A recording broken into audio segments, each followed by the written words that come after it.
এই সংগঠনের সম্মানিত নেতৃবৃন্দ এবং প্রিয় সাংবাদিক ভাই ও বোনেরা, আসসালামু আলাইকুম। আপনারা নিশ্চয়ই ইতিমধ্যে শুনেছেন যে জমিয়তে উলামায়ে ইসলাম বাংলাদেশ আগামী নির্বাচনে বাংলাদেশ জাতীয়তাবাদী দলের সঙ্গে একটা সমঝোতার ভিত্তিতে নির্বাচন করবেন। আমরা তাদেরকে এই বিষয়ে আমাদের দলের পক্ষ থেকে অভিনন্দন জানাচ্ছি, শুভেচ্ছা জানাচ্ছি। পরম করুণাময় আল্লাহ তাআলার কাছে এই দোয়া করছি যে তাদের এই উদ্যোগ যেন সফল হয়। প্রিয় বন্ধুগণ, বাংলাদেশ এখন একটা ট্রানজিশনাল পিরিয়ডে আছে, একটা ভয়াবহ ফ্যাসিস্ট শাসন, যে শাসন আমাদের সমস্ত মূল্যবোধগুলোকে ধ্বংস করে দিয়েছিল, আমাদের গণতান্ত্রিক প্রতিষ্ঠানগুলোকে ধ্বংস করে দিয়েছিল, আমাদের অর্থনীতিকে ধ্বংস করে দিয়েছিল। সেই ফ্যাসিস্ট শাসন থেকে বেরিয়ে এসে আমরা এখন একটা নির্বাচনের দিকে যাচ্ছি এবং নির্বাচনের পরে একটা নির্বাচিত সরকার, নির্বাচিত পার্লামেন্ট আমাদের দেশকে, আমাদের জাতিকে সঠিক পথে এগিয়ে নিয়ে যাবে, এই প্রত্যাশা আমরা সবাই করছি। কিন্তু এর মধ্যেই দেখা যাচ্ছে যে কিছু সংখ্যক ব্যক্তি মহল, তারা এই ট্রানজিশনাল যে প্রসেস, এটাকে বাধাগ্রস্ত করার জন্য ভয়ঙ্করভাবে চক্রান্ত করছে।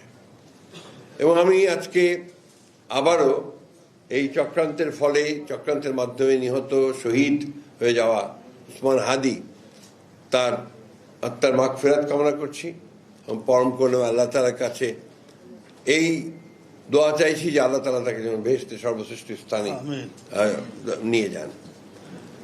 ইতিমধ্যে আপনারা দেখেছেন যে এই ট্রানজিশনাল পিরিয়ডে সরকারের ব্যর্থতার কারণে আইন শৃঙ্খলা পরিস্থিতি যথেষ্ট অবনতি হয়েছে। আমাদের প্রত্যাশা ছিল যে প্রফেসর ইউনূসের যে সরকার, সেই সরকার অন্তত এই কয়েকটা মাস তারা তাদের যোগ্যতার পরিচয় দেবেন এবং এফিসিয়েন্সির সঙ্গে দেশকে পরিচালনা করবেন। আমি ধন্যবাদ জানাই যে তারা তাদের কথা রেখেছেন, যে আপনার 26 ফেব্রুয়ারি মাসের 12 তারিখে নির্বাচনের ঘোষণা দিয়েছেন এবং নির্বাচন কমিশন সেটাই করছেন। কিন্তু নির্বাচনের যে পরিবেশ তৈরি করা, এই পরিবেশ তৈরি করা যে তাদেরকে আরও সচেতন এবং ইতিবাচক ভূমিকা পালন করা দরকার, আরও কার্যকরী ভূমিকা পালন করা দরকার এবং এই বিষয়গুলোতে তাদের ফোকাস আরও বেশি দেবেন এবং তারা আরও ভালোভাবে নির্বাচন যেন আপনার অত্যন্ত সুষ্ঠু পরিবেশে অনুষ্ঠিত হয়, সেই বিষয়গুলো দিতে লক্ষ্য রাখবেন, এটা আমরা আশা করি। আমাদের যে কথাগুলো ইতিমধ্যে সালাউদ্দিন সাহেব বলেছেন, যে জমিয়তে উলামায়ে ইসলাম বাংলাদেশ এর সঙ্গে আমাদের যে আলোচনাগুলো হয়েছে সে আপনারা শুনছেন।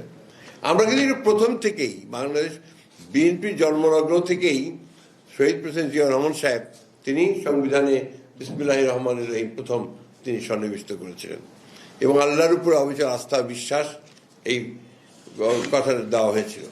কিন্তু হাসিনার এই সরকার আপনার সেটাকে বাতিল করে দিয়ে নতুনভাবে 15th অ্যামেন্ডমেন্ট না 15th অ্যামেন্ডমেন্ট দিয়ে সবগুলোকে পরিবর্তন করে দিয়েছিল, যেটা আবার এখন পরিবর্তিত হয়েছে এবং আমাদের সেগুলোকে আবার সামনে এসছে।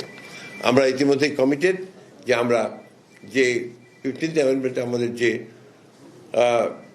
কনস্টিটিউশনের যে বিধানগুলো ছিল সেগুলোকে আমরা অবশ্যই আমরা আমাদের সামনের দিনে আমরা সেগুলোকে অগণতান্ত্রিক বিধানগুলোকে বাদ দিয়ে গণতান্ত্রিক বিধানগুলোকে আমরা সামনের দিকে নিয়ে আসবো।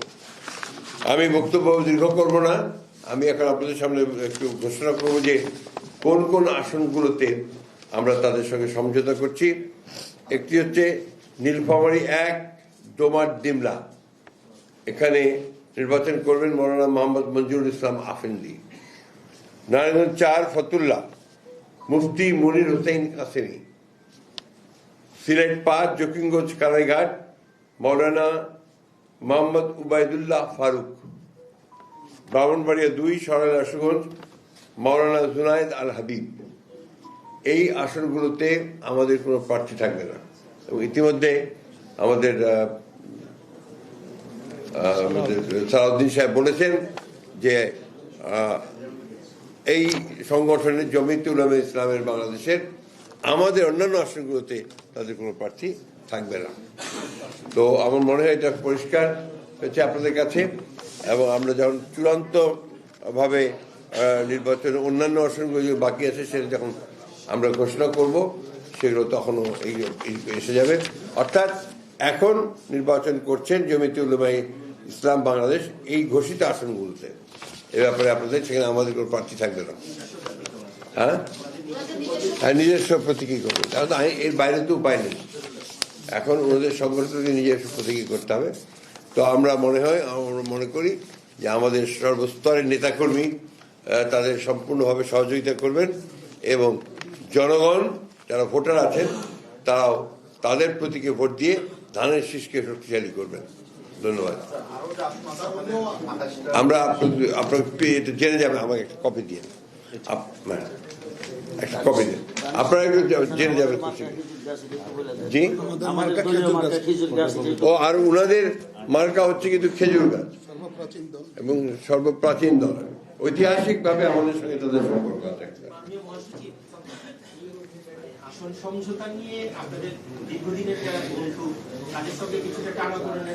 সব শেষ হয়ে গেছে, ভালোবাসা আরো গভীর হয়েছে।